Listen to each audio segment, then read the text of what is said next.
Bitcoin hoje está mostrando alguns sinais para a gente muito importantes que você precisa ver. Então fica comigo aqui até o final desse vídeo. Eu já te dou as boas-vindas. Você está no canal Investidor Modesto, que você entende como o mercado funciona. E a primeira coisa que a gente vai reparar é simplesmente o quanto tempo que nós estamos tendo essa lateralidade, essa indefinição do preço. Quando eu falo lateralidade, é de curto prazo, já que a gente está um belo tempo sem saber para onde vai. A gente bate 58, volta 55. Vai 58, volta 53. Então a gente tem que ter uma definição. E agora, no início de dezembro, a gente está começando a ter alguns sinais muitíssimo importantes. Então a gente tem que analisar todos para a gente ter uma clara ideia se realmente dezembro é o mês do 100k ou se é o mês do inverno. E olha só, a primeira coisa que eu quero atentar vocês é que o S&P 500 já está subindo 1,5%.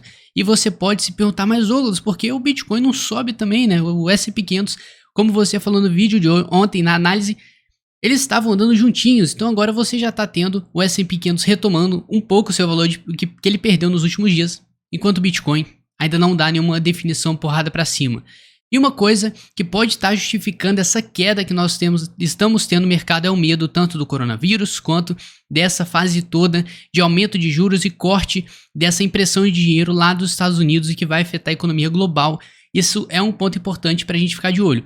Só que se a gente for antes de iniciar a análise técnica, vamos entrar aqui na nossa análise mais on-chain, uma análise mais detalhada. A gente vai ver o seguinte, tá? Estávamos vendo já há alguns dias que a quantidade de bitcoins nas corretoras está diminuindo. Isso significa que o quê? As pessoas estão tirando seus bitcoins da corretora e botando no bolsinho, botando no bolso. Você tira a liquidez do mercado, você tira a quantidade disponível de bitcoin no mercado, já que o cara lançou simplesmente o bitcoin dele para uma cold wallet. Então isso é muito importante para a gente ficar ligado que isso aí favorece a tendência de alta do Bitcoin, que sempre foi de longo prazo. Então, essas quedas de curto prazo, você tem que entender que elas são passageiras.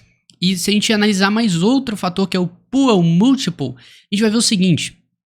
Quando a gente tem o Bitcoin tocando, o Pull Multiple batendo, não sei falar isso em inglês, então não me julgue. Então, quando ele bate essa região laranja, eu ia falar laranja, eu acho que eu tô meio daltônico aqui. Essa região rosinha, a gente vai ver o seguinte.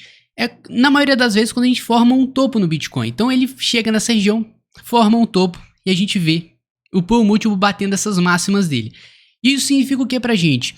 Neste ciclo ainda, desde 2017, a gente não teve nenhuma hora esse Pull Múltiplo batendo essa região de super aqui, o over, nessa região rosa. Isso indica pra gente que possivelmente, se todos os outros ciclos, essa região foi procurada pelo Bitcoin, pelo Pull Múltiplo, por que a gente não teve por enquanto? Isso aí vai significar o quê? A lucratividade dos mineradores. Então os mineradores lá, eles querem o quê? Acumular Bitcoin, vende o que precisa, com certeza com o maior retorno possível. E como que eles fazem isso? Vendendo no topo, já que os caras é praticamente um insider aí. Os caras todos se conversam, eles manjam demais e entendem a direção do mercado. Então, os caras querem vender onde? No topo. E aqui onde vai a lucratividade ao máximo dos mineradores.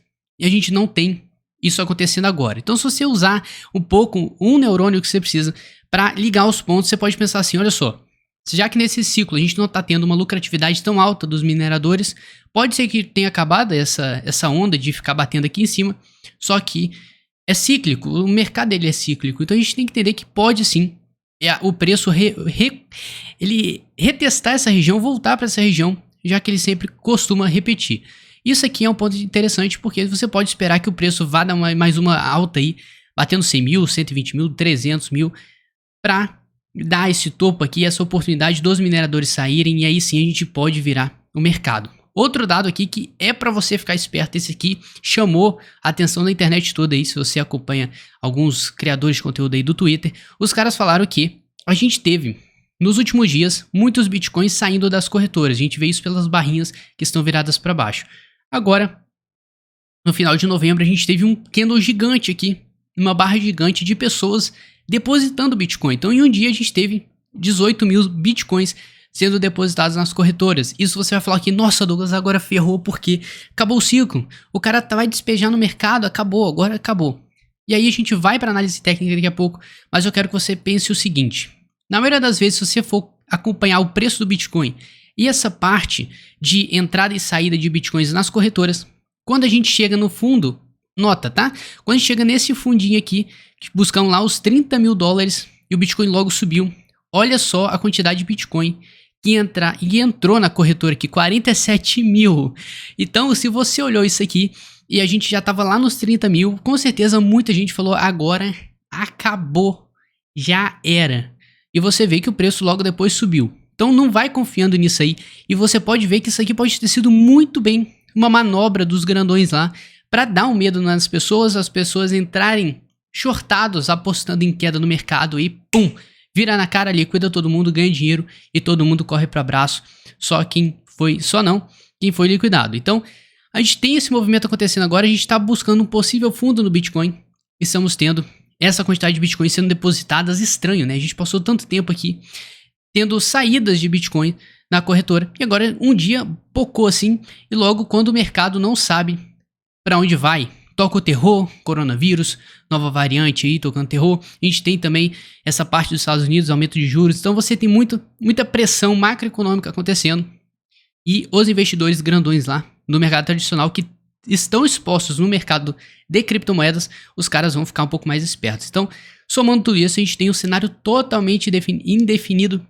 E a gente não sabe para onde vai. Mas com esses dados que a gente está tendo, a gente consegue crer sim que é bem possível que nós tenhamos mais uma porradinha para o Bitcoin, pelo menos até os 100 mil aí, para fechar o ciclo com chave de ouro e você aí sair do mercado com pelo menos um bolso mais cheio do que está agora. E agora é o seguinte, na nossa análise, por que o título do vídeo é por que veio um movimento grande por aí? Primeiro, a gente está há muito tempo já nessa região, o que é de se esperar que depois a gente teve essas notícias negativas aí saindo do coronavírus, tudo isso aí, a gente tem o mercado com medo. O mercado com medo, ele não consegue nem subir e nem cair muito. Na verdade, ele está mais propício para queda do que para alta, até porque a gente teve uns candles vermelhos bem grandes nesses momentos aqui. E logo depois a gente tem uma queda forte. O mercado compra, o mercado aproveita essa oportunidade para fazer compra e a gente tem logo depois candles verdes. Isso significa para a gente que daqui a pouco o mercado esquece tudo que aconteceu, o caos vai passando, o medo vai passando e as pessoas já começam a pensar em comprar, as pessoas já começam a ficar mais otimistas, o cenário caótico já começa a passar e o otimismo toma conta. Então a gente pode ter, daqui a pouco, tá? Dezembro aí começou agora, então a gente pode ter na próxima semana um espaço para o mercado dar um respiro para cima, dar mais uma porrada para cima e a gente não sabe para onde isso vai. Ou também a gente pode ter uma porrada para baixo. Mas o que importa é que a gente tem sim uma grande chance de a partir desse momento ter alguma definição boa no mercado, até porque o volume está bem decrescente aqui no Bitcoin. Se você for comparar aqui embaixo, o volume realmente está decrescente, o que é de se esperar que a gente tenha algum grande movimento. E a minha expectativa, tá? É sim que o preço dê uma porrada para cima, só que a gente tem que entender que a gente está simplesmente numa posição que a gente não sabe o que vai acontecer. Pode sair outra notícia ruim, derrubar o mercado, dar uma outra pancada pra gente, mas o que me deixa otimista de qualquer forma é o que eu venho falando com vocês nos últimos dias, que a gente tem uma linha de tendência de alta nesse ponto, defendendo as nossas posições, defendendo aqui a tendência de alta. Enquanto o preço está em cima dessa linha de tendência, a gente está tendo tendência de alta e nada vai me convencer ao contrário, muito menos porque ele está acima do fundo anterior. Então a gente teve uma queda forte no Bitcoin e fomos parar ali nos 53 mil dólares. E cara, a gente está nos 57 agora, a gente está bem longe do nosso fundo anterior. E nota que esse fundo anterior, como a gente já falou, ele bate perfeitamente quase aqui, tecnicamente, no nosso topo que a gente teve aqui em 6 de setembro. O que indica que essa é uma zona de suporte muitíssimo importante, 53 mil é um suporte muito importante de acordo com Fibonacci. Se traçarmos Fibonacci também a gente vai ver que a gente tem esse 53 mil, 50% de Fibonacci, 50% de retração de Fibonacci batendo nessa região. Então a gente tem um suporte muito forte no 53. E acontece que a gente já está bem acima do 53. E o que eu penso? Se a gente tiver um medo instaurado no mercado de curto prazo, e o medo sempre é de curto prazo, tá? O medo dá uma porrada para baixo, você vê que os candles vermelhos são assustadores, você acha que vai acabar, e apesar de tudo que a gente viu de candles vermelhos totalmente assustadores, o mercado se recuperou. Então, trabalhe um pouco sobre o psicológico, não fica desesperado, olha a direção contrária de que todo mundo está olhando. Se todo mundo está olhando para baixo, olha para cima e aproveite para comprar o desespero da galera, que é realmente esse é um comportamento que você tem que ter como investidor. Você quer ganhar dinheiro, você tem que olhar tudo diferente do que a maioria está olhando. Se está todo mundo desesperado, você tem que ver alguma oportunidade aí. Então, vamos ficar atento. Por enquanto, temos muitos dados positivos, nada me convence aqui que a gente vai ter um caos, porque a estrutura que a gente tem ainda é de alta e o mercado não desfez essa estrutura. Esse é o mais importante. E fora isso, unindo todos os dados que a gente viu aqui, não tem motivo para você ficar desesperado, pelo menos por agora. Mas é de se esperar um grande movimento nos próximos dias aí, nas próximas horas. Então, por favor, deixe seu like aí, me dê essa moral se esse vídeo foi útil. Se inscreve no nosso canal para acompanhar mais análises como essa, que, cara, estamos todo dia aí dando conteúdo para vocês, ensinando você a lidar com esse mercado, a interpretar esse mercado que não é muito complexo, você só tem que saber ler ele da forma correta. Então, muito obrigado por ficar comigo até aqui, tamo junto, forte abraço.